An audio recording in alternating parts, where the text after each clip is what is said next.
Yeah. I'm Kakina. My name is Caroline Spotswood, and I'm the Head of Service at Riawunna at the University of Tasmania. Before we start the proceedings for tonight, we have to do some housekeeping just to make sure that everybody is safe. So the ladies and gentlemen's toilets are down near the steps and left, and in case there's a fire, there's a grass area at the side here. Visitors all go out there near Lazenby's and just hang out there, I think, if anything happens.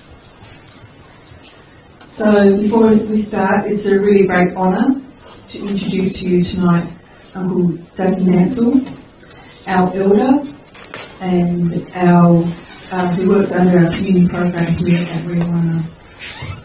So please come up, Uncle Dougie.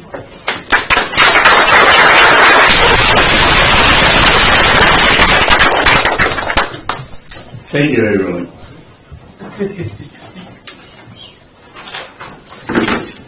You must have my touching.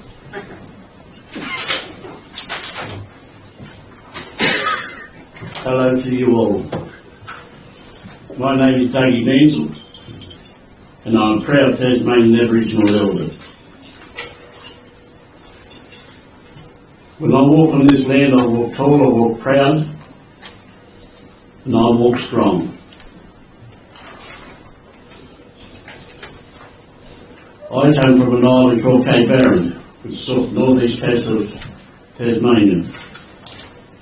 And I lived there until I was 5 or 6 years old, and I moved with my mother and father to Flinders Island, which wasn't really a real good move because they were very racist on Flinders Island when we moved there.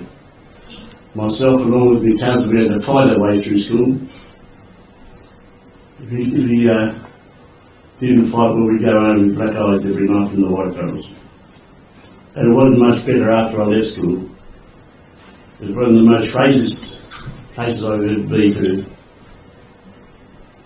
I am a musician, singer and songwriter, and a storyteller. The stories I tell are all true. And Jim will confirm that, I hope, if we're in the chat room. Today, we meet on Aboriginal land to speak with our spirits of our old people, those who came before us. It is through their strength and their resilience that our culture continues to live on strong today. I would like to acknowledge and pay my deepest respect to the country we meet on today as that of the Tasmanian Aboriginal community, the true custodians of the land. Our people have walked, cared and lived on this land for thousands and thousands of years, living and working in harmony with the land. Waterways, sea that surrounds this beautiful island is the island that we call home. Our old people survived invasion, and our community continues to show the resilience and the strength of our ancestors, have shown for thousands upon thousands of years. I pay my respect to our elders, past, present and emerging, some of whom are still with us today, and others who have sadly passed and now with our old people. I acknowledge the Aboriginal people in this room today. I acknowledge the commitment of the University of Tasmania to the Palawa people and their dedication to ensuring staff and students are knowledge the true custodians of the land upon which these institutions sit and rich culture and the history of our people and this island known. Country holds our knowledge, and through yarning, our stories have been passed down. Through generations keeping culture and our identity strong as the First Peoples. Our connection to country is integral, part of our country identity. We use country to connect with our ancestors, and country keeps us strong. Just like our spirits, we must keep country healthy. How do we define ourselves in a world dominated by non-Aboriginal cultures and philosophies? Is there a difference? And if so, what is the difference? Why are cultural awareness programs for white people inadequate? Jim Everett will discuss this with us this evening. This evening with pride, I welcome you, Jim, and all of you to Aboriginal land and to the Aboriginal country, and of course to the University of Tasmania. Thank you.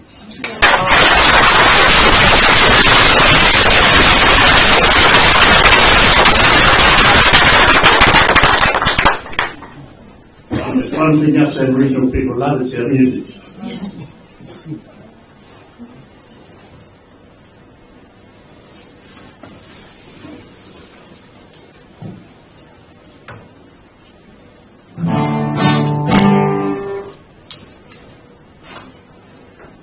With a mouth on vodka and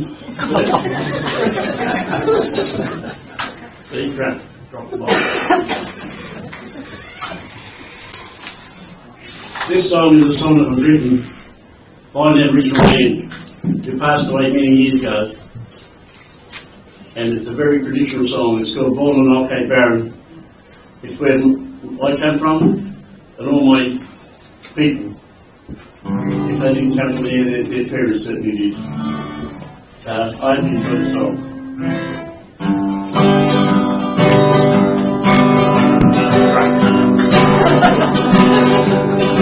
I was born on Cape Barren. See those blue hills over there.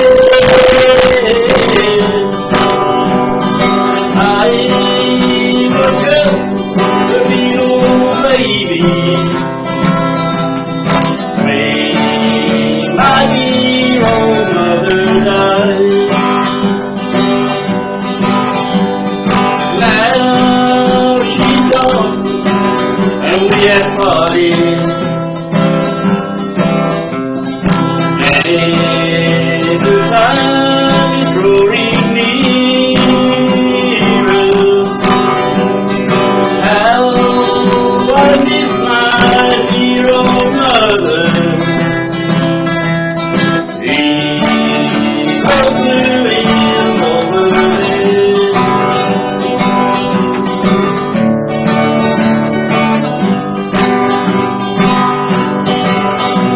Now these things seem we parted, and the time is drawing nearer. I will meet my dear old mama. See those blue hills over there. So I was born on Old Cape Barren. See those blue hills over there. Just remember what I told you about those blue hills over there. So just remember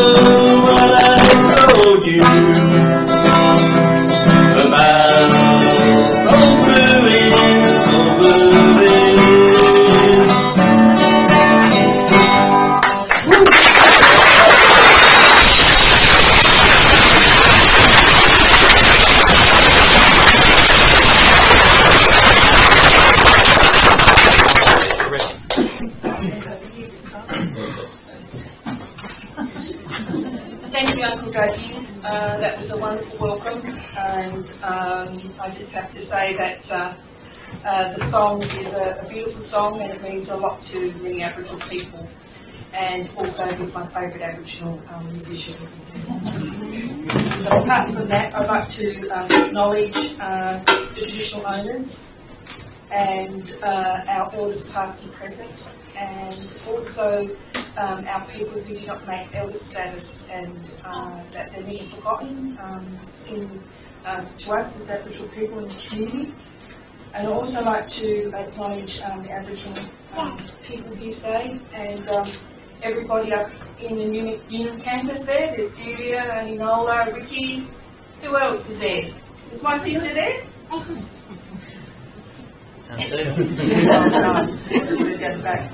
Scotty's in. And the Tasmanian Aboriginal community. So it's really important that we acknowledge our people. But moving forward, it's a real pleasure now for me to introduce to you Jim Everett to give this lecture tonight, this public lecture. Jim is an Aboriginal activist, a poet, a writer, a playwright, an artist, and a well-respected Aboriginal community member. Jim is also respected within the wider Aboriginal community too. And just to let you know that he really means a lot to us. So it's a real pleasure to introduce him to you.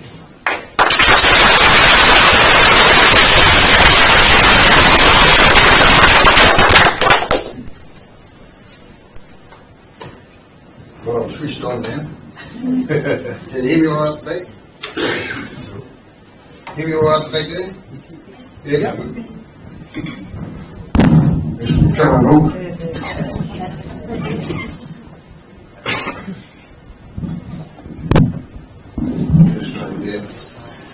Okay, I'm going to leave that up for a minute. Firstly, I acknowledge the meenamatta and Maluka people that were here originally. Maluka are more down this way. Meenamatta up there and over the river and further up into the northern country and along the River. It was really quite a large area the meenamatta had. And you would be amazed, there's something like 150 kilometres from here along the River. You didn't often get that. It was quite large. It's not my country, I know a bit about it because I had some reading up on it a while. I want to thank everybody for coming here tonight. It really puts a challenge up for me to be able to make sense of what I'm actually got to say.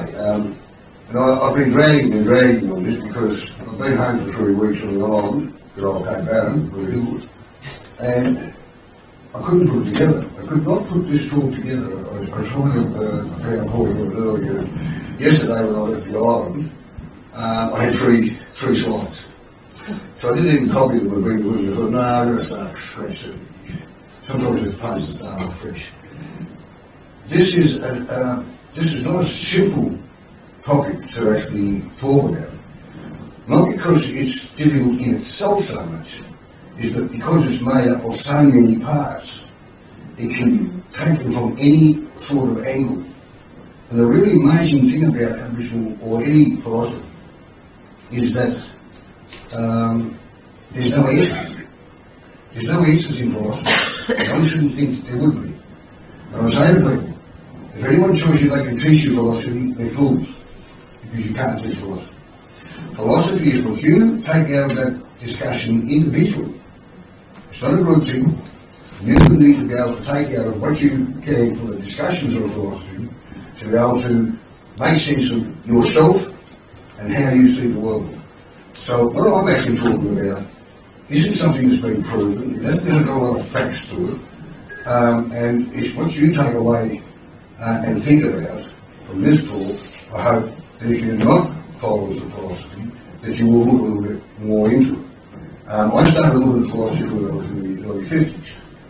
And the more and more that I've delved into philosophy and then studied more in Aboriginal philosophy, in particular with Dr. Victoria Greaves who's now Dr. Victoria Louise Williams. She's just married a black American. She's living in America. She's a good friend of mine. And I've learned a lot from Vicky about the various approaches and the various things that philosophy needs to be taken account of for the kinds of things that happen in the world, especially here in Australia, because of the kinds of things that Aboriginal people have been going through and still going through. So I want to talk about some of those things. But I don't want to delve on politics too much. I do want to come back to some discussions about the kinds of things that are in philosophy, taken from different viewpoints, and the kinds of things that I'm working on here in Tasmania that is driven towards the philosophy that I have gained from taking from the discussions that I've had with various people on Aboriginal philosophy, including Victoria Greaves. That's right. So, learning to understand. I can't go too far over that way because I'll walk out of the thing up there when I was up north, I can't see. Yeah. Yeah, there you see. I will stay here. I'm sorry about that. That's delicious. What is philosophy? Well, philosophy is about finding the truth, from what I've been reading. And I wanted to read an excerpt from one of these documents that says, here we go. And this, by the way, is an extremely useful and important document. It's by a young Tasmanian Aboriginal woman. She did her master's degree on Aboriginal philosophy, and she titled it, What do you need a white fellow's education for? A yarn about Aboriginal philosophy, by Lauren Gower. And Lauren Gower's from over the northwest. I know her uncles pretty well, and it's an important, but it's a very important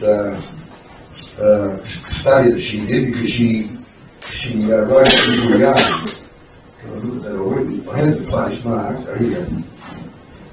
And she takes this from, if I remember right, this comes from Nietzsche. I don't know how to say his name properly. He's one of the writers in philosophy. And he simply says this. Truth, well, I'll read it a bit further here. The concepts of truth and lie appear for the first time. The use of valid designations or words according to convention is truthful. And the use of words to make something that is unreal appear real is untruthful. Truth, then, is a phenomenon that exists within language and can be established only within language. Now, I think that's an important thing to keep in mind. And there are so many other things that I don't know about philosophy yet that I want to learn from. So, philosophy is about thinking about thinking. And what comes out of that thinking about the various topics that you choose in the real world are the kinds of things that you will have for you to gain from in your belief or philosophies. And you'll see in here that I've used original beliefs because I've moved away from, in this particular talk, for this particular reason, I've moved away from Aboriginal to the original beliefs. And it's like a counterbalance because Aboriginal philosophy, you don't read much about Aboriginal philosophy. You might see lots of articles here and there about Western philosophy or Western philosophies that have been derived from Greek philosophy, but you won't read much, if anything, about Aboriginal philosophy. Why is that? It's because it didn't have a written language. And early in the piece, when written literature became the norm in Europe, they began to write their philosophy, and it dominated the whole scene. And Aboriginal philosophies, if they got a mention, were talked about as if they were not quite up to standard, they were Stone Age, and they really weren't much to consider. So that's why we don't see much about Aboriginal philosophy, and why you're likely to be led to believe that the only philosophy is those that have been derived from Greek philosophies.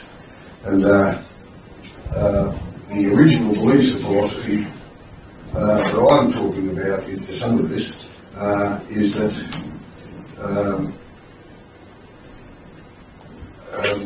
what you might call overburdened by the dominance of the European styles of philosophy. There are other philosophies. They do get some mention, but you don't see a lot unless you actually study in that area. So, for instance, if you was to talk about philosophy in India, Indian philosophy, there's a multitude of philosophies. They've got books with literally thousands of versions of philosophy in the Indian society. And I don't know anything about the history of it. I've read a book on it a bit. It's too difficult to take in. You wouldn't read all of the Indian philosophy because some of it doesn't even make sense. I read one bit that was simply with something like, what was it? Doom, doom, doom, doom, doom, doom, doom. And there was about a paragraph of doom, doom, doom, doom. I thought to myself, well, you're not going to read a lot of philosophy in doom, doom, doom, doom. And you don't. You don't read much in philosophy there. But that's not the point. Anyone in India can write philosophy. And it doesn't matter how they write it, they accept it. So that's a very encompassing society that will do that. Those Western styles of philosophies dominate original philosophies. Well, that's what I was just talking about. They do. And they're done through a number of instruments that were actually created by the colonisers. And there's a lot of different philosophies, but I don't want to hang there. I want to go, sorry I've got these in bad order here. I want to talk about exception first, and we'll go back there. The state of exception. And the state of exception is something that's real, it's in this country, it's in most colonised countries. Giorgio Agamben, he defined the state of exception to the modern democratic state as the conceptual and legal space where the advantages of citizenship, including human rights, are not present, and more than this, those in the state of exception receive the violence of the modern democratic state. And that is what we, in Aboriginal people in Australia, we have it in different strengths. The Northern Territory intervention was one where it is being used to a pretty big extreme. And you see some pretty bad examples of it in Western Australia. Here it's very covert, but it's still here. And if you were inside the Tasmanian Aboriginal community, you realise just how much of a threat we see there because of the young people who are starting to feel the pressures. So the new generations are feeling new pressures, and those pressures are leading them towards suicide. So the threats of suicide right across the country are really bad, and we've got a fair dose of them, I can say. So the state of exception is one where the government, the sovereign, sets up its sovereignty over a place. It has a place that's acceptable for it. It's moved away from it, doesn't it? It's like it belongs to sovereignty, but it has no belonging there. And that's how that works. So if you place people, refugees, Aborigines, all the peoples that are giving the bad deals with Australia at the moment, they have been placed in the state of exception, and they don't matter. So what the sovereign is able to do is to breach the human rights and whatever they want to breach, to hurt the people. And the intervention was one of them, where they got rid of the Anti-Discrimination Act, and they basically enacted the state of exception so that they could break the human rights rules and treat people very badly. And the real problem is that people accept that as a norm. And what we don't have is somebody, we don't have a lot of media supporting us out there and saying, listen, this is not acceptable, and it's not what is really supposed to be in any philosophy that's going to give a justification of being good governance to any nation, be they colonial or otherwise. So we've got a real problem with the state of exception being brought in onto the people, in, not just in Australia, it's been done in other countries as well. And this is one of the big fears that we've had, that it takes over more. So that's some of the politics. I don't want to go too much into politics, as I said. And I don't want to hang on to Aboriginal exception here, but this sort of gives you a sort of a feel. It's in the gazettes, in Parliament, in Tasmania, that Meenamatta met with Governor Arthur, and he said to Meenamatta, he said, Meenamatta, you get your people together, and we'll move them all over there to Riawunna, and we'll build houses for you, and we'll leave the teachers out of work. Old Meenamatta looked at Governor Arthur and laughed, and said, ha ha, my Governor. That fella, he's too smart to work. There is the differences of philosophy. Why did Meenamatta say that? This is why he said it. He'd been living here with his people, and he knew that they went back tens of thousands of years, tens of thousands, 100,000 years or more, maybe. And he knew they didn't have to go and do this work because that was building roads, building houses. What do you need all that clutter for? We're too smart for that. That's work. Oh, we don't want to work. We've been living like this was good. And when you really think about it, what we've got at the moment isn't too dash good, is it, in this country? So you see what I mean? Meenamatta had actually expressed a difference of philosophy just with that statement to Governor Arthur. And Governor Arthur didn't understand, of course. He just thought, oh, basically black on, you know. The current genocide policies of Australia they can't go right back to the United Nations where it was first set up. In fact, Australia chaired the first meeting of the United Nations, and it was given a question on the Aboriginal question that they called for Australia. And they had a good discussion about it. The United Nations group that was there at the time said, right, we've come up with two options for Australia. Treat with the Aborigines or continue to alter the landscape as necessary. Alter the landscape was about genocide. That's what he meant, or the group meant. Which one? And so Australia chose to alter the landscape as necessary, not to treat with Aborigines. That's why we don't have a treaty in this country.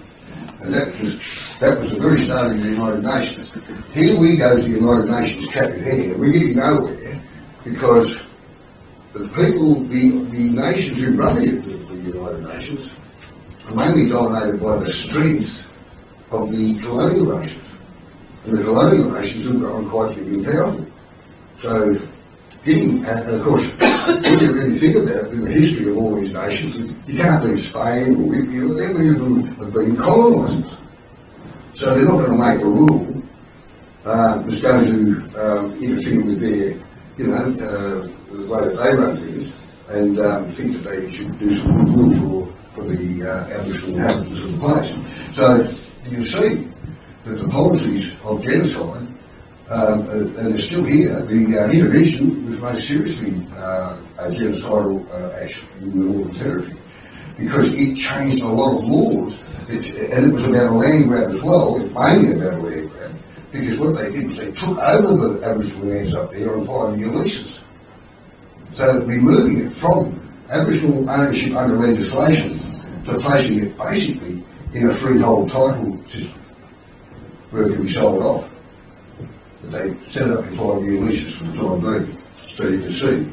And this is what Dr. Victoria Greaves says in it. I haven't been here for it, but I don't know where I put it. Don't ever get me to organise anything for you.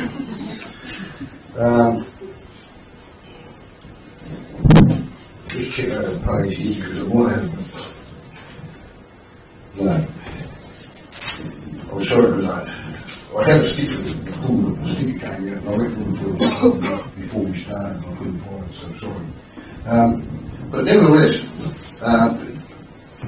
Vicky Greaves has done a lot of work on the NT intervention. She's pointed out that a lot of the works that's been happening up there by the government has broken all sorts of human rights rules and human rights. And so it hasn't turned out to be real good because philosophy is not a play. Patrick Dodson, I found that quote, because I wanted to read this one to you, this is important. Patrick something else. Patrick Gosling has got to the point of having to remind the settler colonial government that the bare life, the humanity of Aboriginal people needs to be paramount in policy making. And Dr. Kandara asked his question out of a true sense of understanding that Aboriginal people are being treated as something else other than human beings, and certainly not as citizens, which is where I want to go. Are Aboriginal people citizens of this nation state? I argue that we're not. There has never been a formal invitation for us to be citizens. There's never been a formal acceptance by Aboriginal people to be citizens. Nor have we sat down and made an agreement about what that would mean if we would be citizens of Australia. And the 1967 referendum was used as a presumption that we were citizens of Australia. Yet there was no actual formality of that kind at all, not even during the discussions leading up to the referendum or after the referendum. The referendum simply said that the Commonwealth would count us in the census and that they would make law, they had the power to make laws for Aborigines. So, it's a hoodwink. I think it would be fair to say that most Aboriginal people want to be citizens of Australia. But we want to be able to make some agreement there that comes under certain conditions. It's not much use us just being citizens of Australia after all land's been taken. The Commonwealth has got rich off it. Most of our people are either in poverty or in jail.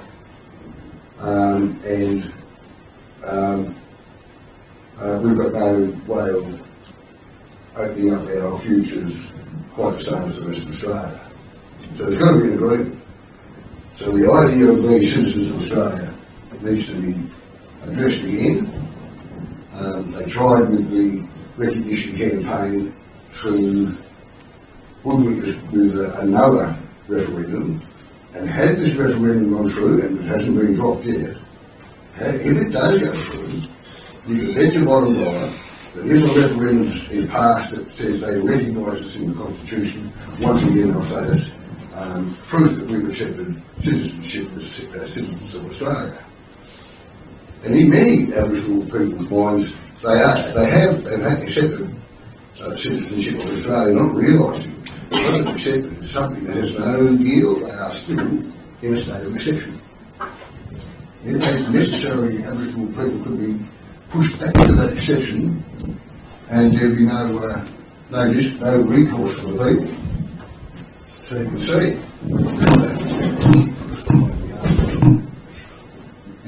that it's a bit of a bind if we get ourselves stuck there. And you might be thinking to yourself, well, what the devil's this got to do with philosophy? Well, it does, because if we're going to be stuck with what we've got, and we've got no way of getting people to take notice of Aboriginal philosophy being meaningful to all of Australia, then everybody loses. This is what V. Greaves has written as a definition. I want to eventually work on this with a program that we're working up at GAST in collaboration with a Greek philosopher by the name of Bill Velasquez. And I can't tell you a lot about it because of the industrial espionage in the art world here is shocking. I don't know how to tell you what we're doing. We're setting up an installation that will have something that will, we hope, be useful and astound people of Tasmania and visitors in terms of the discussions and the reasons that the installations will be there on the level of the Arts and Shelter Park land that will lead towards people learning to understand. And when I say learning to understand, I don't mean just all these white fellas, all these non-Aboriginal people, but don't forget non-Aboriginal people, probably all Braskins too. But we all need to learn to understand. Aboriginal communities need to learn to understand. Because what's happened here is that the whole playing field has changed. And instead of fighting our battles out there on the football field sort of game, we need to focus inside here. And I don't care about politics, to be quite honest, because politics don't do anything that's going to make the difference in the communities. In our community, in the broader community, it's not going to make a lot of difference. What we've got to do You start to focus into our own communities. That's not just Aboriginal communities, but we certainly need to focus in our community, because if we're going to be strong politically, the political leaders have only got to speak for the people.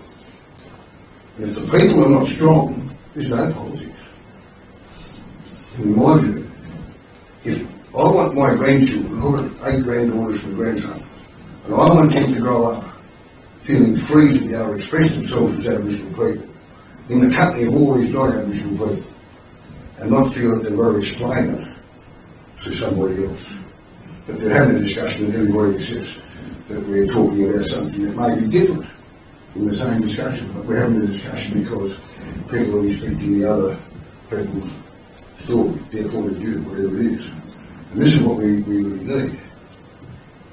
But I'm convinced, in the latter part of my life, from the 50s, when I was in my 50s, I started to change direction in my thinking from being political activist to be really my focus is on community development and using cultural arts as my tools to get that community development going. That I came upon philosophy and see that philosophy is a thing that I personally need to address, but I also think that it needs to go more broadly, not just in the Aboriginal community, but right out there. People need to become more aware of this. We need to understand that what Aboriginal people are talking about when they talk about country, they're talking about themselves. It's us. If they're talking about us, we're talking about our country. Because they're inextricably linked. We're connected in that way that we've got no identity if we don't have country. And we can't see our country having identity if we're not connected. And so this is why, this is why we go out and care one country a lot, because as David Naljani, one of my old teachers, he's dead now. I was with him in the USA in 89, in Canada, sorry, and he said to me about, learning to understand. He said, all my life I've been learning to understand you. He set me on that course. And he's the one that kept talking about how the patterning across Australia is what the gift we've got for white Australia. I'm going to read his statement out later on because I think it's a really important one. And we've been talking about this for a long time now. It seems to me that if we want strong communities, then it's not simply that we learn to understand the other, but we've got to learn to understand ourselves. And I'm a strong advocate for us learning Aboriginal philosophy in the Aboriginal community, to talk about it, to take away the kinds of things that will make you feel that you understand more about why you're connected to here or there, why your family line isn't just with humans. The connection to those places in the country is a bit like Dougie singing old Clyde's song about the Blue Hills of Cape Barron. Well, white parents, grandparents, great-grandparents, and great-great-grandparents, like Dougie's, all come from Cape Barron Island. We're basically north-east people. White people claim that we're in the country. Most of us are playing Marina, actually, I'm not sure more for the island. And that's just on the east side of Mount Ben Lomond. And I go to camp there because that's where I keep to cook the country. And I share that with people like Jonathan Kimley. Jonathan's not here tonight, is he? We're supposed to be here.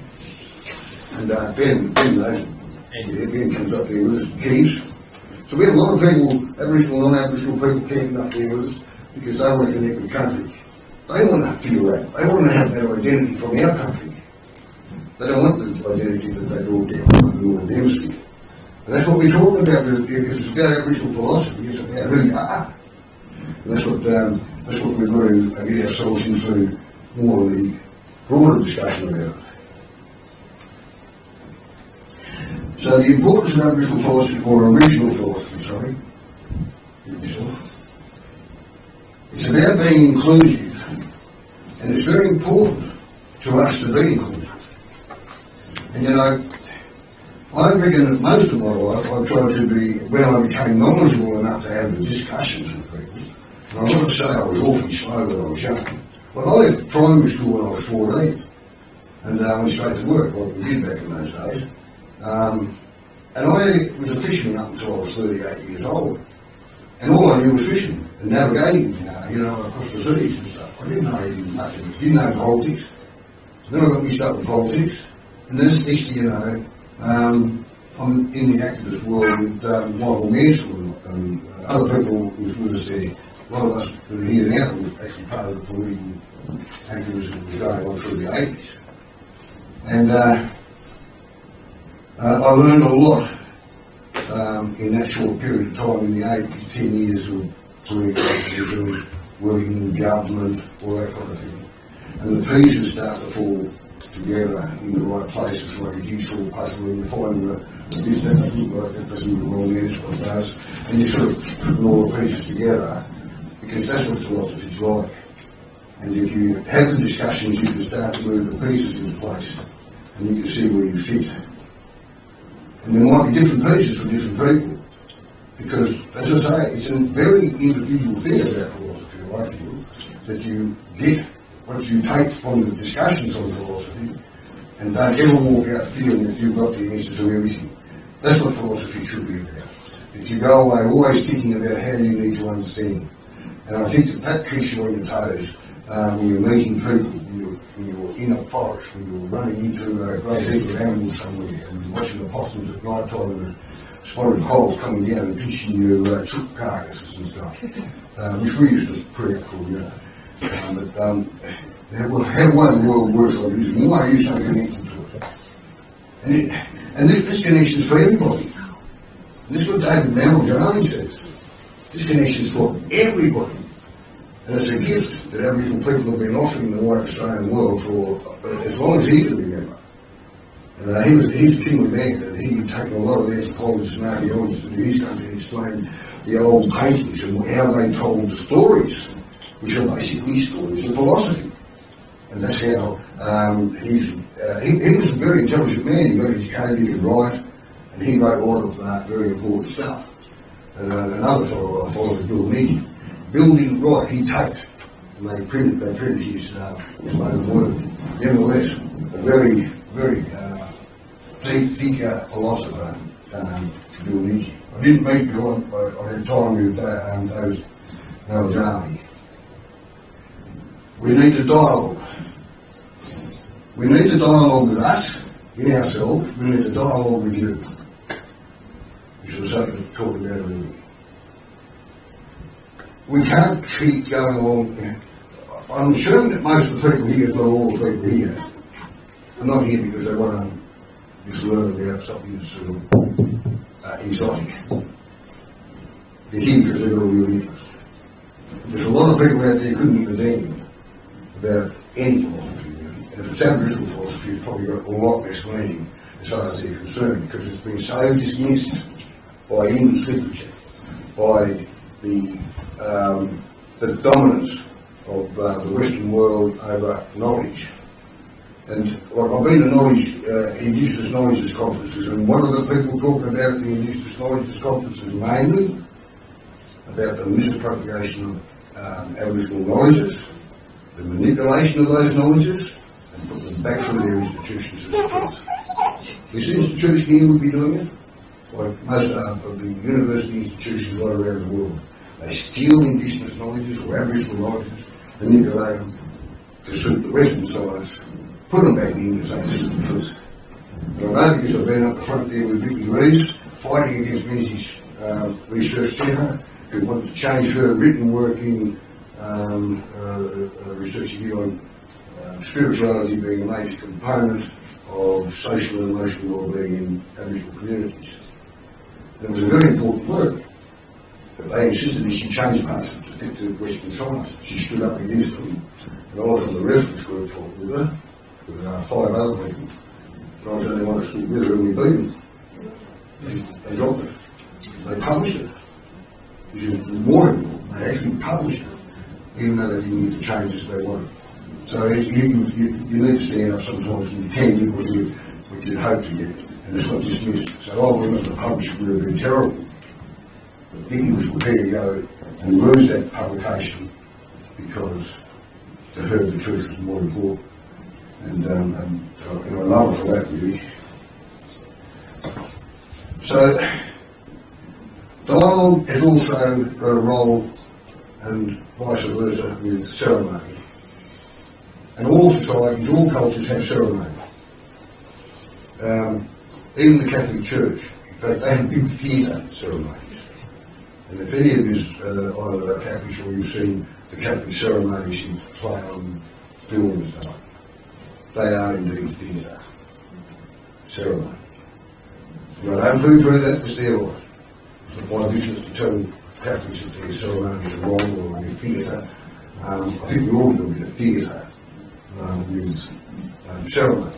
In fact, it's important because you want people to like it. You want it to be flowing. You want it to have meaning. And you want people to feel that essence of the music of it. And, they want to celebrate because the ceremony is telling them the things that makes them feel that they're part of the whole world, or they're being initiated into adulthood, or whatever it is that the ceremony is for. Healing ceremonies are important because we need to be healed. And I did the healing ceremony out here at Courtalanda when I put the Brighton bypass. Actually, what happened, I was up on Thimbles Island, the Killicreaky, and my son Aaron rings up. He's the one that went out and put his hands up and stopped the bulldozers. He was the heritage officer there. Which would have been very good thing for him because that was the end of his career. He's going to employ a heritage officer to stop the bulldozers. But he did that. And he rings me up and says, the government's kicked us off the Courtalanda side tomorrow. I said, I'm going to put a Killicreaky. I said, don't let them kick us off until we get there. He said, how are we going to do that? I said, I don't know, just hang on. And I just rang up a lot of people and they organised 2 small aircraft, got me off the island, got me down to Hobart that same day.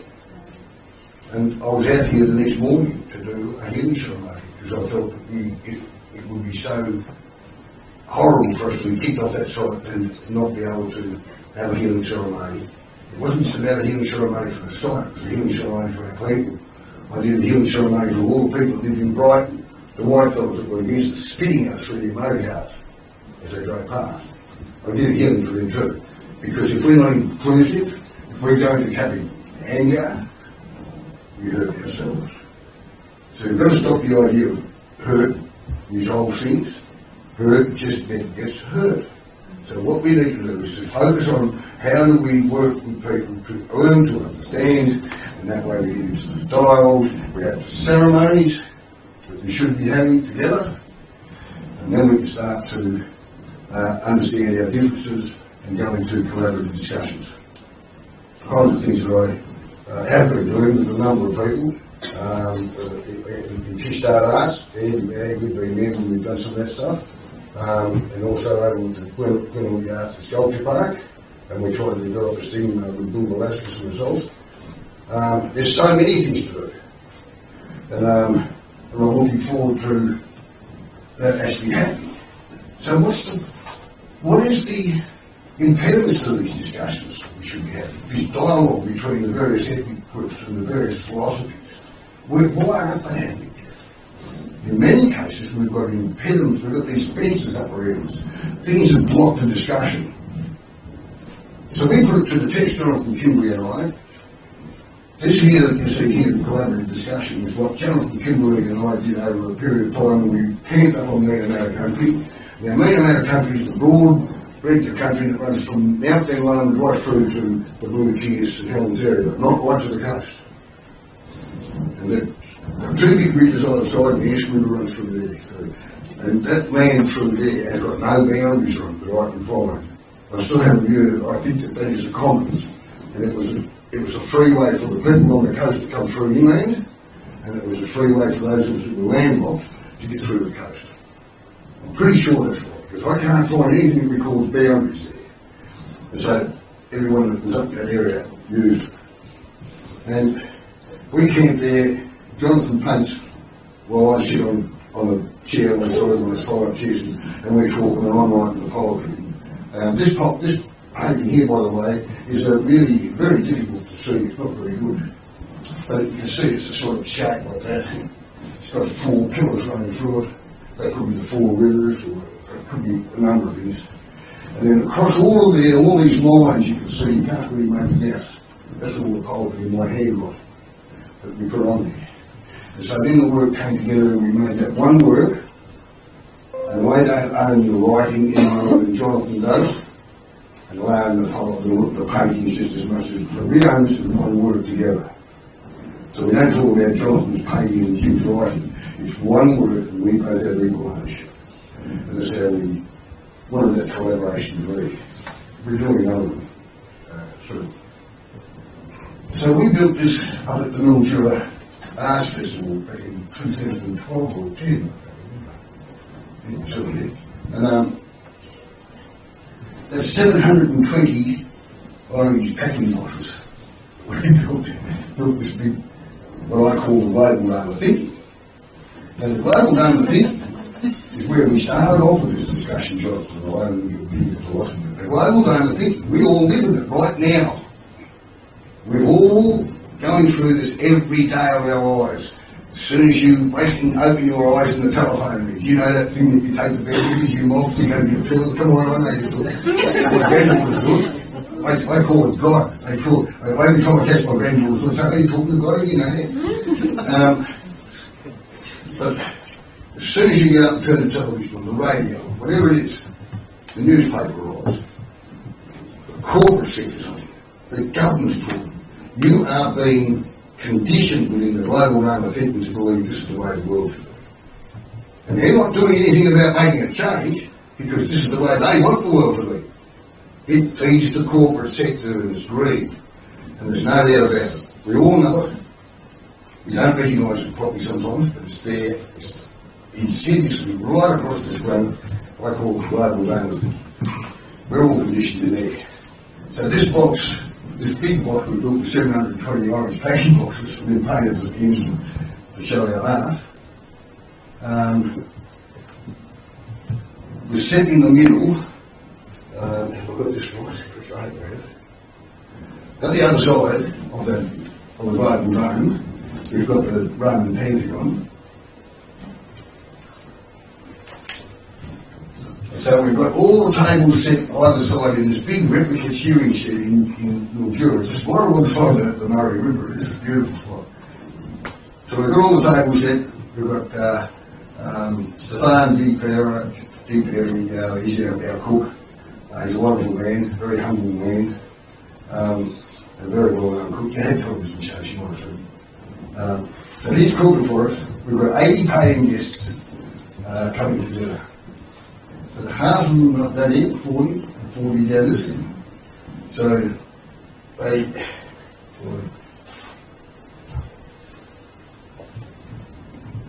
So anyway, people all come in, and we start... We've got a hole inside, there's a door there, and you walk in the door, and actually just inside the door, we've got the Roman Pantheons. You know the big hole in the ceiling with the big dome in the Pantheon? That's called an oculus. Now, how the Romans saw that was you look through the oculus, and that accepts all gods. And even though the Christians have taken over the Pantheon, they haven't changed that. They have not changed that view that you look through there and you accept all gods. They don't want to talk about it, but they haven't changed it.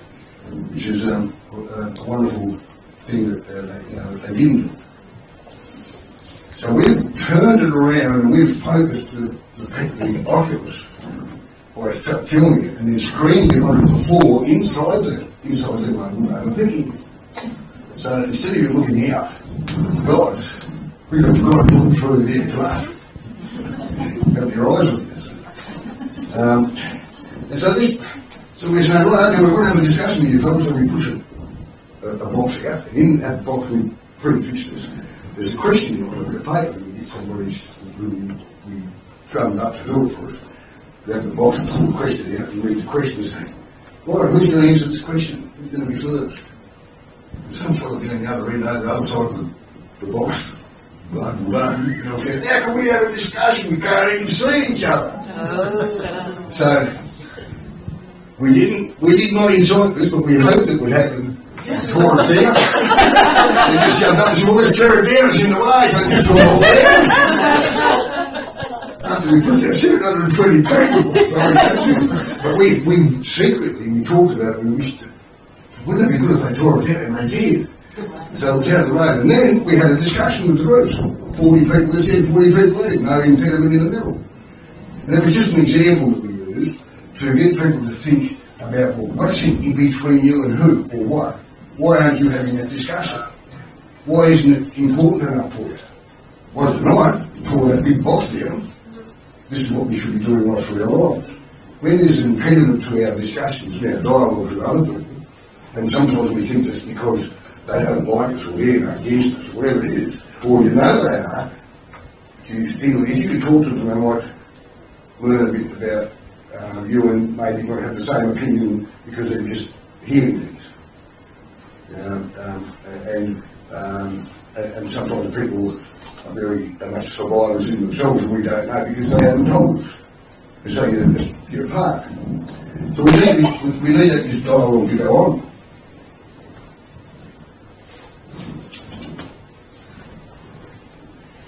So the politics of the Aboriginal communities here in Tasmania, I should say communities because that's right across the country. And we're looking across the country, right across the nation. And we're saying, well, it's politics and the Aboriginal communities go hand in glove right across the country.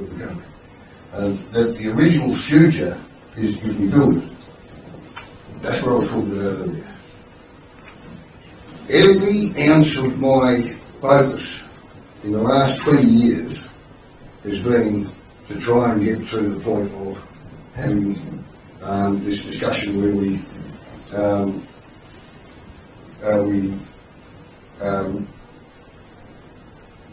what do you call it? Trying to find the right word here because it's difficult, but if we're going to have this dialogue in our own community, it needs to be a very broad one. In the Aboriginal community in Tasmania, you might think that's strange, but it isn't. Because we've got our own divisions, and we need to sort them out. But I don't want to go into any depth in that because that's really in-house problem. It's no different to the broader community. If you take a look at Parliament, they can't agree with each other. If you take a look at each state, they don't normally agree with each other. And if you go to state, if you go to local government bill, well, I think if any of you have been around local governments, you know what I'm saying. So we need these discussions in our community to overcome the problems we've got because we're not listening to each other and we're not going to understand about ourselves, about our own problems. We want to point too much at each other. That's happening out in the big world and it's happening probably side more, but that's what we've got to address. But what does it mean in Australia? Well, if we open up these dialogues using philosophy as the direction finder for us, to get that discussion going, perhaps we can bring something to a change to Australia that is outside the government. But I wouldn't wait on government to make those changes. So we need to address these things in ourselves. Current impediments we just sort of dealt with, Jimmy. Overcoming the state of reception. Well, White Australia's dilemma is identity and place in the global game of thinking. What does that mean? That means that if you're not really careful and you're not aware, you're insidiously being conditioned into a corporate identity. Right across the country, right across the world. A corporate identity. They don't want you to have cultural identities. The corporate world wants you to be the drones, the workers, that feed the machine, the money machine, and you're in the corporate discussion. That's what that's about, and that's actually happening. And people just need to do a little bit of study and find out exactly what is the corporate world doing that's creating this this dilemma of identity and place. Because while we keep coming out to say to the broader Australia, we've got a gift for you, why aren't you accepting it? They keep on being conditioned to believe that Aboriginal people don't have an intelligence that can bring anything into this country. They can tell you that our philosophies, as I said earlier, stone age and really quite out of date to what everybody else is doing. So self-determination for us is something that we sort of have, but we don't have. The government sort of says to you, all right, you've got self-determination. Oh, by the way, here's the rules we wrote up by which you can live your self-determination. Make sure you stick to the rules. It's no longer self-determination. So that's what we've got at the moment. But the beauty of Aboriginal people is that they go and live their self-determination regardless of the rules. But everybody should be doing it, you know, because that's holding us all back. Is there something happening here? What is there to learn here? Well, you have to take that away. We'll get to a question time in a minute. What can understanding do? We'll have that discussion in a minute. Checks on a silver platter. Some of the people who work closely with me know what that was about. I keep on saying to our own community, and I can tell you I don't think it's just us. I think it's white fellas in Australia, I think it's all the coloured ethnic groups in Australia. I think we're all caught up with the same thing. The idea that the silver platter is going to bring the big check that's going to solve all the problems. And one of the problems we've got in Aboriginal society right across the country is that the programs that have been funded by the Australian government are basically welfare mentality programs. Right, so even our own organisations are keeping our own communities in a welfare mentality because they have to do that to maintain the funding that they get. Now you go back into the 1980s, the conditions of grant were differently, and we could do a lot of things then we can't do now that were not going to be part of the assimilation and cultural genocide that's going on with the kinds of conditions of grant that we have now. So the problem we've got there is that our people are sitting around, and it's not just Aboriginal people now, it's pretty broad across Australia, thinking that the government's going to come along with a silver platter and a big check on it. And when they get the check, they might not know what to do with it. We certainly feel that. Those of us who are thinking about what's happening in our community, because if, for instance, in another 20 years, we even say right now, the government comes along and says, here's the big check on the silver platter, you can solve all your problems now, we're not prepared. Why aren't we prepared? Because we haven't been focusing in on our community and strengthening up our community as much as the political drivers have been taking the limelight, taking the focus in the broader communities. Our own communities, the broader communities, a whole lot. And it gets lost in the politics of these arguments. And what really should be happening is that we shouldn't be worrying about politics. We should be worrying about how do we strengthen our own people up and get them to get off their bums and go out and do things themselves. They're the most important things that I can think of. I know when I was growing up, we didn't go camping and somebody brought along all the camping gear, all the tents, all the seats, got all the cooking gear there, cooked all the tucker for you, served it out to you, washed the dishes for you, run around getting cups of tea for you. But we're doing it now. You can't tell me that's not welfare mentality. And that's what we're doing. And the other things I'm arguing should stop. Now I don't know about white people's world, but it's certainly happening in our world. And the conditions of grant are basically pushed it to make it happen. And our Aboriginal organisations wanting to have that income to be able to do things and think they can step outside of it, well, we found out you can't. We stepped outside of the legal aid programs, conditions of grant, and changed them, and they took the legal aid service off and gave it to Victoria. So you can see what I mean. You're under the pump. Have a go to it.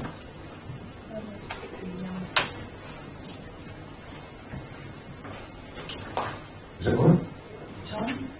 Yeah. I've run out of time here. Yeah. I'm trying to waste time thinking I'm, you know. Well, let's have a bit of a discussion. We probably haven't said enough yet. Look, I hope that what I've said is that in all the confusion of it, because I know it's a confusing sort of thing that I've presented, because I'm confused myself, maybe. But really, I hope you go away and this will give you something to think about. But if not, that first question might give you something to think about if you're not able to. This is what we go through every day. This is what people come and say to us, can you tell us, how come you're pretty light skinned, aren't you?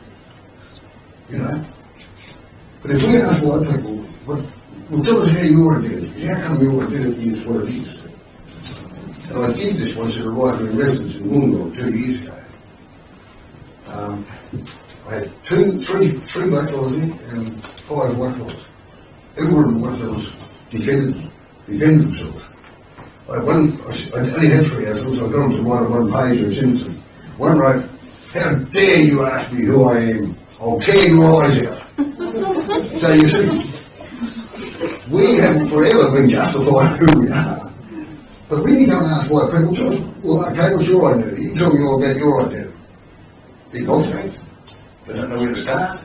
See, we've been conditioned to know where to start, where to finish it, but but it doesn't happen to the other side of the world that we live with, that non-Aboriginal side of the world, you see. And rather than it being a question that we should be asking, you should ask yourselves, go and find out, how am I in myself? What am I? What is my identity? How do I know that that's my identity? Because that's what we've had to do. And, during colonial times, lots of things get lost. So I want somebody to talk to that question. Anybody want to sort of start off with a bit of a... There's no losers and winners here. Just give us what you think. Anybody want to sort of... Yeah. I mean, I don't know. But I do feel that we're so fortunate to live in Tasmania and to live in a place that we do identify with. So I feel like this place, in some ways, guides that question. You could say that because you'd be living around black fellas for too long, see?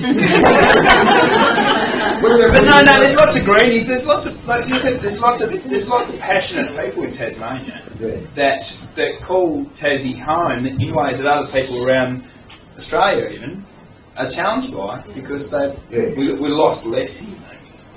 Yeah. I mean, it's exactly what I'm talking about. I expect that non-Aboriginal people will learn to understand that they can be part of the country. That they're not, their identity isn't in Gallipoli, and they didn't bring it from Gallipoli down here to call it answer. And why didn't Australians grab Eureka as their founding place for their identity? Why couldn't they use Eureka? Because it would support the working class. That's why. Anybody want to say anything to those questions there? Can we give Susan? I'd like to say that I've sort of considered myself to be a Heinz special of many races or ethnicities because my Scottish grandmother started my family here in Tasmania 5 generations ago, and she was transported as a convict against her will. So I actually see that she was from a stolen generation as well because she had to leave behind her husband and 6 children. Yeah. But I see that because I grew up on country at Rocky Cape, I'm very much Tasmanian, and I certainly have a deep connection to the land. But to identify myself as any one particular race, I can't, because I have multiple races. I have Scottish, English, Irish, French, and so I'm Heinz special. Yeah, I suspect that a lot of people in this country are. And if we ask the question, okay, well we know that they all come from different ethnic origins, mixed ethnic origins, like we are. But you identify as Australian, how do you explain identity? Australian identity. How do you feel it? You see that puts you in a different spot, doesn't it? It puts us in a different spot when we're asked, because even though we may be considered citizens of Australia, when we're asked who we are, we're expected to explain exactly why light-skinned we are, mixed racial or ethnic origins, that we can be Aboriginal. How can that be? And you see, the trouble is that the rules are like that, aren't they? You see, over this side, white fellas can have all sorts of mixed ethnic origins and identify as Australian and not question. Not question. Aborigin's only got to be ethnic origin of 1 or 2 different ethnic groups. And immediately, the question is, where can you be Aboriginal? Especially if you have to be pretty blonde pretty quick, you see. So, this is the learning to understand part that I think white Australia needs to learn. Really needs to take this seriously, because we want the dialogue. We want to be able to move ahead like everybody else does. People think we just hang on to the past. That's rubbish. That the past comes with us. You don't drop your past. Australians don't drop their past. They haven't forgotten about the First and Second World Wars. They haven't even forgotten about the Boer War. And they took 50 of our men over there from Australia, Aboriginal men, and then while I was away at the Boer War, they brought in the White Australia policy, and those fellas weren't allowed back in Australia. Their families were still in Africa. Why? Because the White Australia policy denied them the right to come back to their own country. Aborigines went and fought the Boer War with the British, even the Aussies. So you see, we're under the Republic, aren't we, when you think about those things? Does anybody want to give us a statement on any of these questions? We've got 20 minutes.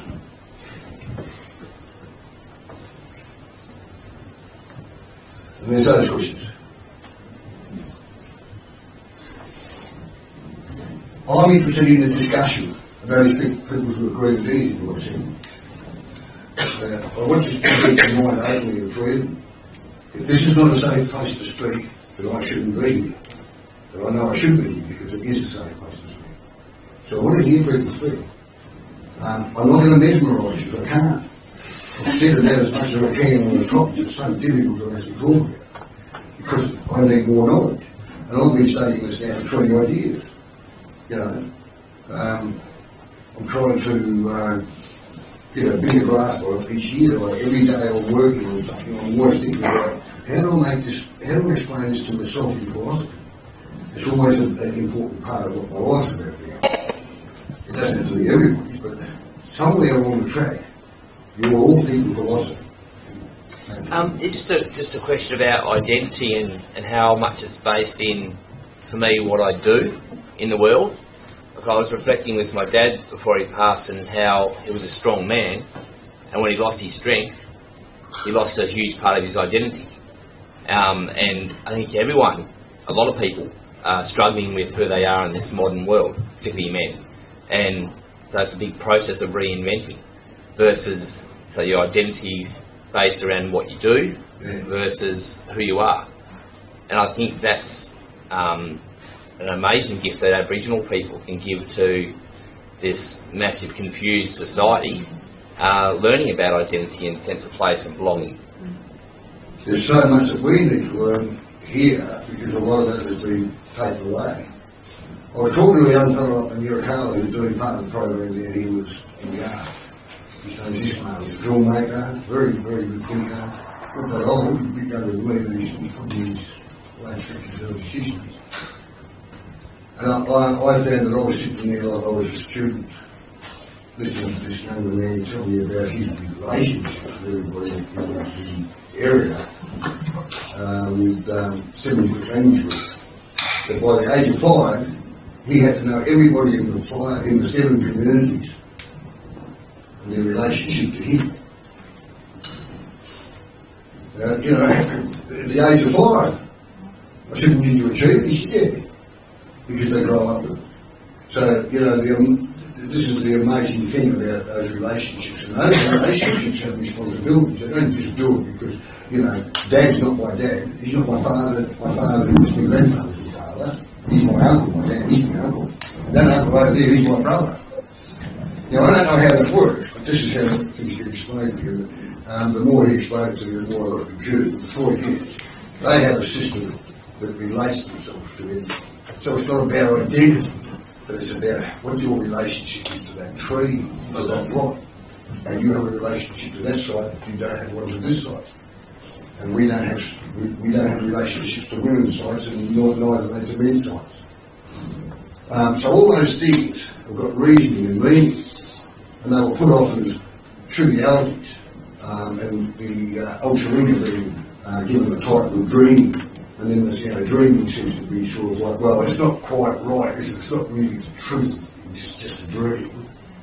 But the ultra-ringa is much deeper than the dream. The dream can't explain it. But it was the nearest that the white fellas could get to give a name to the Everett-puralia, which is really the full understanding of what it is to be, what we are as beings with every other being that I call our all life. Yeah. And we're part of the all life.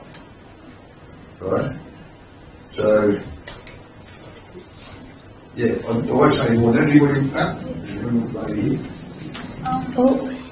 I feel a lot of people, a lot of Australians struggle with the idea of identity because if you think about it, we're quite young in terms of a culture. Because when we were colonised by the Brits, we were just made up of fragments of convicts and wealthy people who wanted to come to an exotic land. And when that colonisation happened, I think the roots of the country got pulled away. And that's a big struggle for Aboriginal people, as well as it is a struggle for, I guess, the consequence of that colonisation. Because now, when we've come here, because we're fragmented from all different European countries, we don't know what it is to be, I guess, Australian. We don't really have any cuisine of our own, dance of our own, music of our own. And where that original identity has come from, it's become lost. It's not really taught in our schools. And as you said, when it is taught, it's just manipulated into what politics want it to be. And I guess the further we go along in time, the more lost that's becoming. And I think, again, like you were saying, going into the global zone thinking, it's becoming lost in there as well, because people are getting too disconnected from their world. Yeah, and that's what the Bible runs about. Yeah, and too connected in something that's not truly real, I think. No. And yeah, so I think identity is a struggle for a lot of people. That's all. Just quick, because I can't answer that. What you said is, I think that's in the thought for many people. But my granddaughters and their iPhones, we've got to use the iPhones to get into their heads. Because you can't stop them from using the iPhones. I mean, I see with those bars on the school, I mean, you fools. That's what those kids are looking at all the time. That's where you should have the education in there. It's ridiculous closing off the thing that the kids love. And when you've got kids who are in trouble, what's the best way to get them to be educated when they just will not accept education?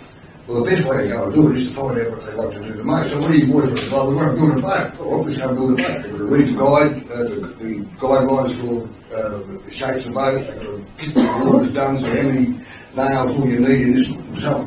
So they learn mathematics, they learn how to read, they learn how to write things, and they learn how to measure and all that kind of stuff.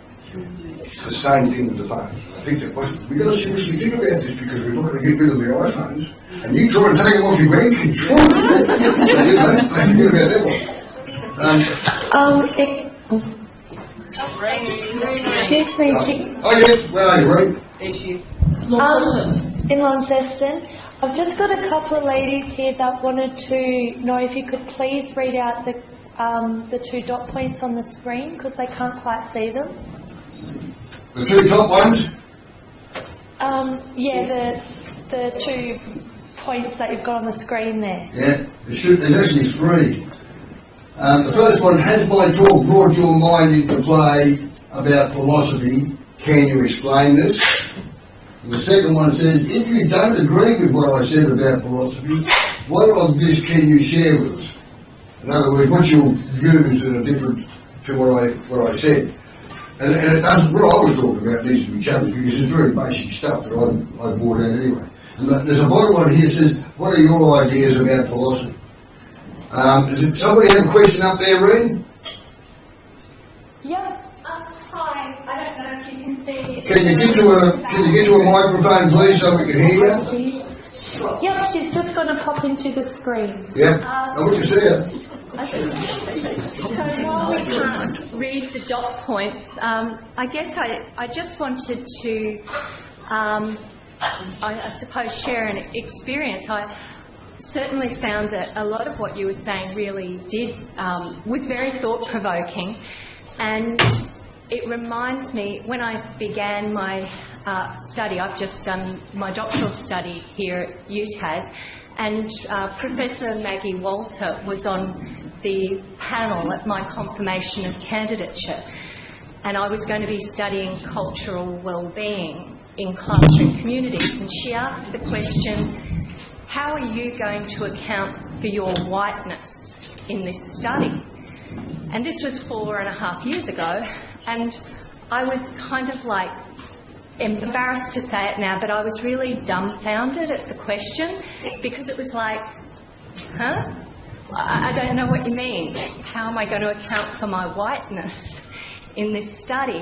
And I guess I didn't really particularly answer that question, but I just kept asking that question all along. You know, what am I bringing into this situation that affects what I'm able to understand here, or what I might be able to even access when I'm talking to people in classrooms? You know, what blocks my view of understanding how other people are experiencing, you know, life in a classroom? So I don't know if that is at all relevant, but it was something that was really a difficult question to struggle with throughout my study. You're Aboriginal first name? No, I'm not Aboriginal. I'm non-Aboriginal. Maggie's asked you, I wanted to clarify that. Yeah, well, this is exactly what I was saying there earlier about, well, non-Aboriginal people, when asked their identity, how can they explain it, are generally quite defensive. That doesn't mean everybody, but where I had a class, they weren't people who used to be around Aboriginal people. They hadn't had discussions with Aboriginal people, and they were quite confronted when I put on them to explain their identity. I'm sure that by running, having discussions and having dialogue with other people about what it is to be Aboriginal, what it is to be non-Aboriginal, needs to be done if people are going to be able to find their own answers. Because we don't have the answers for you any more than we have the answers for ourselves about identity, other than what we're talking about here with philosophy. If we keep answering the questions about our identity by saying, well, my father was so-and-so, my mother was so-and-so, and I was related to so-and-so, and so-and-so, and so-and-so, and so-and-so, my ancestor was such and such, that seems a bit ridiculous. It's a little bit arrogant for the question to be asked, if we're going to be asked that all the time, and the question isn't accepted by the person who's asking the question when we put it to them. So we put it to White Australia, well, explain your identity. Don't have to do it to us. Don't come and explain it to us. Explain it to yourself. You know, have your discussions amongst your groups and say, well, how do we have our Australian identity soon? Because now you stand up being imperialistic and say, well, I'm Australian and nobody's going to change that. I don't care where I come from, I don't care where I got blood from. I'm here, I'm Australian, no one's going to argue with me. That's ridiculous. Australian because of a very good reason. And there's no people are saying you shouldn't be Australian. What we're saying is you understand yourself as Australian. How do you? And that's what Maggie's put to you. You explain your whiteness to yourself. Right? So, there's your lead. Maggie gave it to you. Yeah. And I'm sure you'll find it, but, you know, don't be too hard on yourself. Make sure that you're looking in the right places for the kinds of things that you need to know. Don't tell anybody else until you're comfortable you've actually got the answers for yourself. Thanks, Jim. You're welcome. Thank you. I want to follow up on your points about strengthening community now and being ready to do it now ourselves, and the points you made earlier on about original beliefs and the domination of Western philosophies. And I'm just thinking, tomorrow, talking with children, what could we talk about? How could we be strengthening community with children now? Aboriginal kids? Children. Just children in general. Could be all mixed kids. Yeah. I suppose it's a bit out of my area. I used to go and teach them primary schools years ago, and was I can't do this. You need people training to do what these ones. They would focus on you after about 2 minutes. If you put something up the sleeve to get them back in 2 minutes time, they can go. You want to play dance, that's got right there. And that's what happened. This is important stuff, and they're our future. And if I was to look at it from just my own experience with kids, especially grandkids, I think is to focus on what kinds of things make those kids comfortable with themselves. I'm saying that. Now, I don't know any more than I can say that, because it just really is out of my area. Dealing with little ones in an education sort of process is really difficult for me. I really get on well with my grandkids.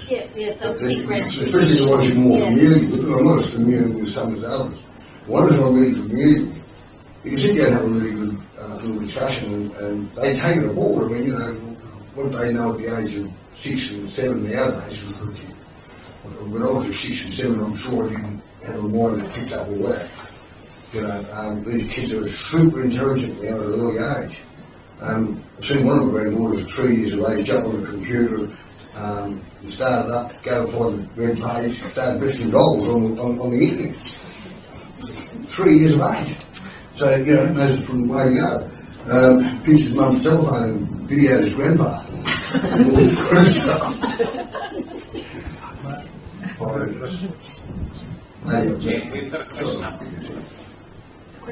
Yeah, I was just going to say a couple of things about identity. One thing that I notice about Tasmania that seems different to other places is when you go to mainland states, they don't seem to have local areas in their bookshops or in their food stores, whereas in Tasmania there seems to be a very proud culture about what is Tasmania. But what's really lacking is it's very much proud of the white culture, and it's very much lacking in that proudness of the Aboriginal culture.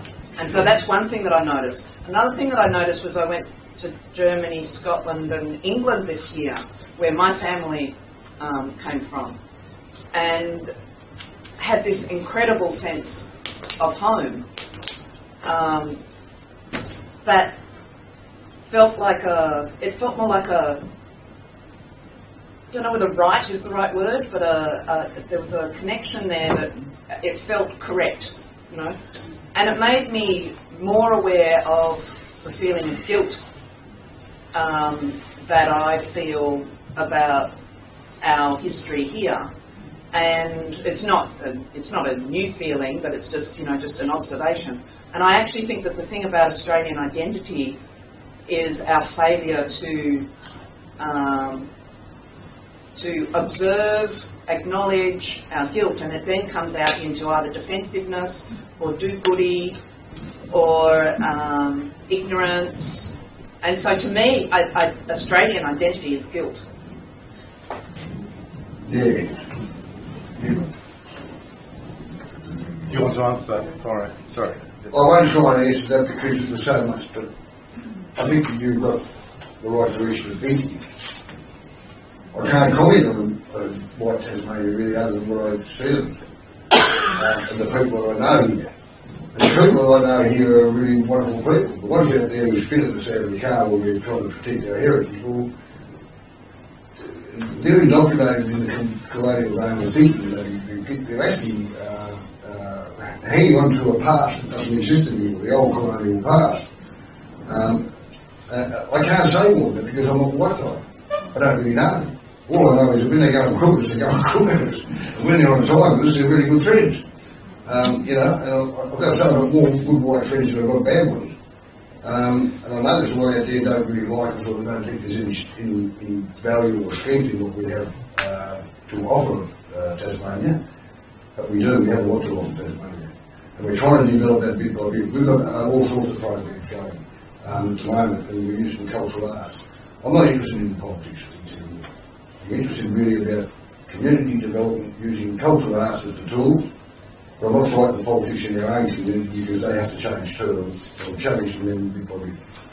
There's a question at Cradle Cove, sorry. I'm sorry, I'll pick that word, Cradle Cove. Cradle Cove? Yeah, can you hear me, Jim? Yeah, mate. Just a couple of things I've heard from people within the room. Yep. About guild, Aboriginal education and cultural awareness. Yeah. I work in Aboriginal education, and the resources are there. There's a new multimedia resource out called The Orb, which is available to everybody in the room, and it's being done by all Aboriginal people.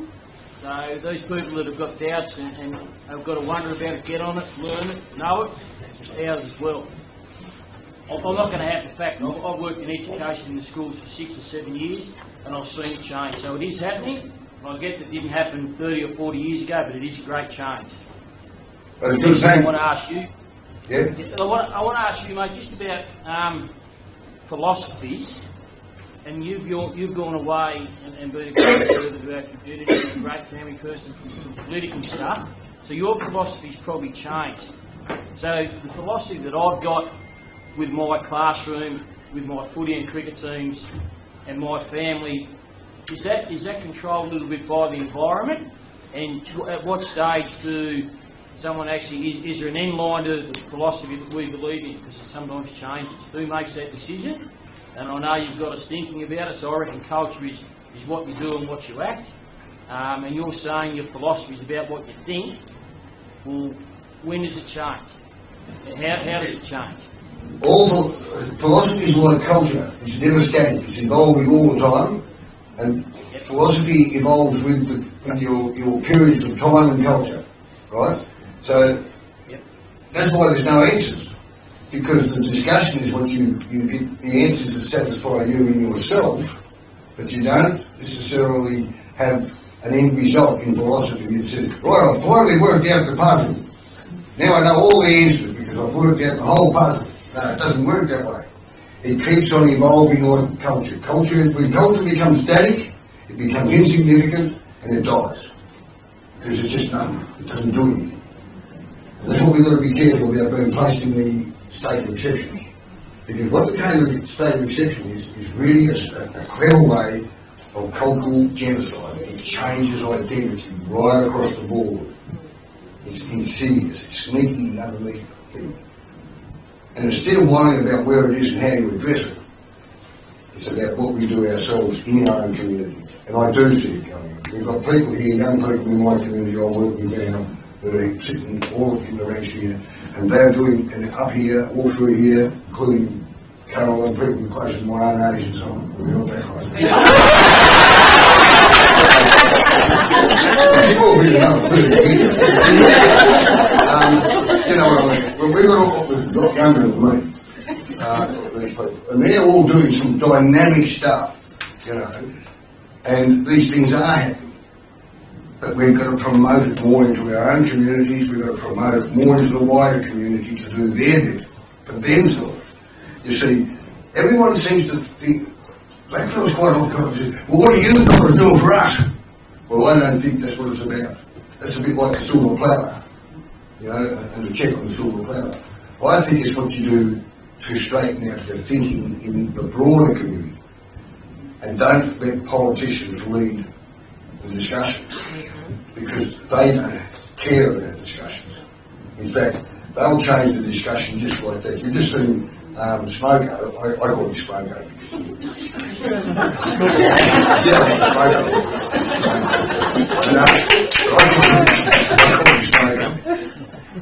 and he's all of a sudden come up and said, well, we're going to have Indigenous Day.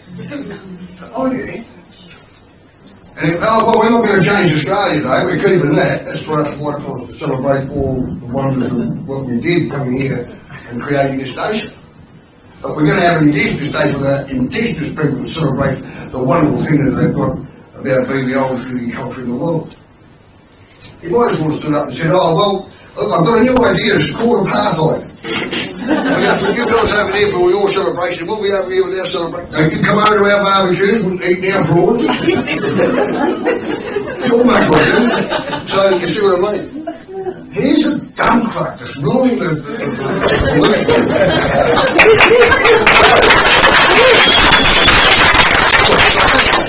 and he comes up with an idea which, because he's not really clever, makes it look like he's creating an apartheid system for Australia Day and Indigenous Day. So, you know, we're in trouble. Two more questions, that's Two more it. questions, you're right. Oh, then Jamie at the back, next to last one. Can I just ask you a question around language? Yes. It seems to me language is at the heart of philosophy. Absolutely. We have whatever, and you mentioned that earlier. So if I were here, say, in a presentation in Japan or something, the presenter might be speaking in Japanese and I would have a translator, but I would know that embedded in that language that they're using is a different way of thinking to the way I think. That's right. So now I hear you speaking to me in English, and that immediately kind of, that's a different relationship. I'd love you to be speaking in your home language to me, maybe through a translator, but then I would know that. I can't understand. So it's about the loss of language and how, in a way, it's the adoption of English, the adoption of the English language, which immediately is similar. Absolutely. I mean, look, that's what we've had taken away from us here. I suppose my question to you is, is there a way of rebuilding the language? I believe there is. The importance of that. There's two things, there's three things I believe. One is that I believe we've got genetic knowledge that can come into play. What we've got to do is find the triggers. The other thing is I think that we suffer generational trauma. That's an impediment. And the other thing I believe is that we need to put philosophy in with our language eventually, and we will. It'll come natural. If we go and focus too much on it, we might spoil it. Firstly, we've got to get this language properly going, because it's polycardy, it's a new language that we developed so that we all speak the same language. Eventually we're going to be seriously thinking about how does philosophy fit into the wording, so that we understand that when we're talking about something, it's not talking about just that. And if you're talking to people up in this country or up there in the Northern Territory or over the West there, who understand their language and how it relates across the board, good example is the Pipinjara language, where they talk about a woman in the room there, they're talking about her and they've got a word for her. Well, they're talking about her if she's outside the room and they can see her through the window, they've got another word for her. And if she's over the hill and they can't see her, but they're still sitting in the room talking about it, they're going to get another word for her. And it's philosophical language. And we need to go and learn to understand that, to put that into our language as well. We will. Jamie, that's the last question. Jamie, yes. Where's my questions? First off, I just want to thank you for that talk. You've actually filled a lot of gaps in my ways of thinking, I think. As a young Pakana, I think a lot about the environment and where we're heading in the next few generations, kind of thing, with climate change and that. And what you've really kind of helped me understand was that a lot of the Australian, the global community, you know, we've had our minds colonised as well as the lands. And I really think that's, you know, you can't fight one without fighting the other. So I just want to thank you for making that connection in my head. Yeah. Thanks, Jamie. Yeah, well, that's right. You know, I want to finish up with just this one thing. When I learn to understand enough to be able to say that I've learned in my lifetime the kinds of things that satisfy me, I'll let you know. Right? Because that's serious. Because at the end of the day, like everybody else who really takes this on seriously, I'm learning to understand.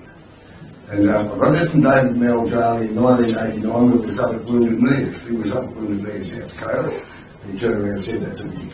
You know, gee, I've been learning all my life to understand. So it's an important thing that I want you all to go away and think about. I hope that it brings to you the kinds of things that you will think about to know yourself. And that you'll be able to know other people because you understand that they have a different thing that you don't understand it. But you can respect it because you found out that knowing yourself allows you the peace to be able to do it. So I ended with that. I just wanted to do a quick one. I want to thank the University of Tasmania, Riawunna Caroline, Jodie, Jess, Janice. I want to thank Jamie. I want to thank everybody that worked here because you went to so much trouble to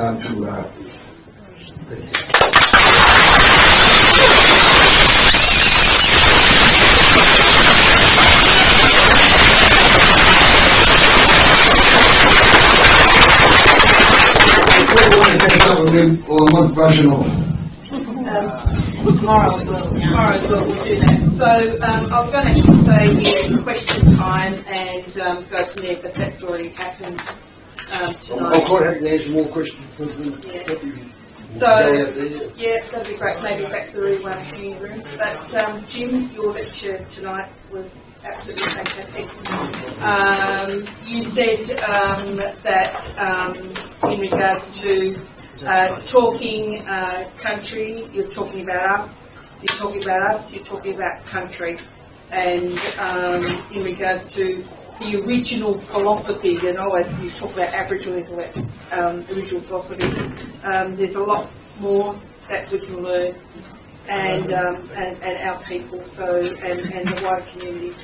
So on behalf of Riawunna Centre for Aboriginal Education, we have this gift for you, and it has been put together by a team of people driven by Jodie Haynes, Janice Ross, Jess Fulton, Jamie Cave, Caleb Nichols-Mansell up the Cradle Coast, and Reen, and Courtney and Ricky up the Northwest. Sorry, Nuna. Sorry, Reen. Yeah, thanks, Reen. And so, Caleb. Oh, yeah, thanks, Caleb. Yeah. So, everybody, the team, the reason that everything has come together is because of these people. And so, thanks very much, Jim.